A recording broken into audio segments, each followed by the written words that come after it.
The U.S. State Department says there are thousands of Americans in Japan right now. One of them is an Austin woman working in Tokyo, about 230 miles south of the epicenter in Sendai. Shannon Wolfson spoke with her today. Leslie Miwa Gardner-Page is a Westlake High School and University of Texas graduate. She has been working as a broadcast journalist in Tokyo since 2002. When the quake hit, she was in her office downtown. Today, she shared her story with us through Skype technology. Hi there, Miwa Gardner. Before we head to East Asia, I want to talk about conditions right now. She's been a weather anchor for an international news channel in Tokyo for years. On Friday afternoon, she was walking into work when she felt the first tremor. I was on the first floor of like a 26-story building. That for me wasn't safe. So I, along with pretty much everyone in my immediate vicinity, just started to bolt for the door. Just looking back at our building, it's this huge building with all the antennas and satellites, and they're just swaying.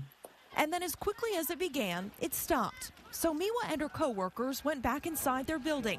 And then the ground began to shake again. We got under the table and just kind of held hands and waited for it to subside. I don't know actually how long they last for, but they just seem like eternity when you're in them. Even 200 miles from the 8.9 magnitude epicenter, the quake measured a 7.0 in Tokyo.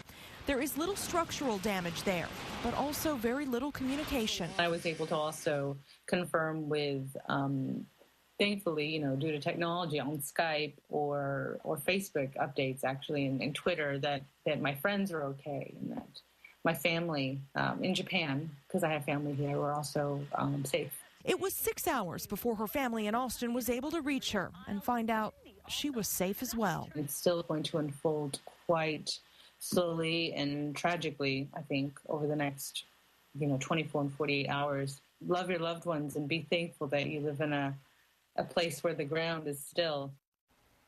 Now, the Japan American Society of Greater Austin says people who are trying to get in touch with family or friends in Japan should not try to use regular phone lines, but instead try Twitter, Skype, and other social media in order to keep lines open for emergencies there. There's also a really interesting piece of technology called Google Person Finder, where you can type in someone's name to find out if they're safe. There is a link to that with this story right now at KXAN.com.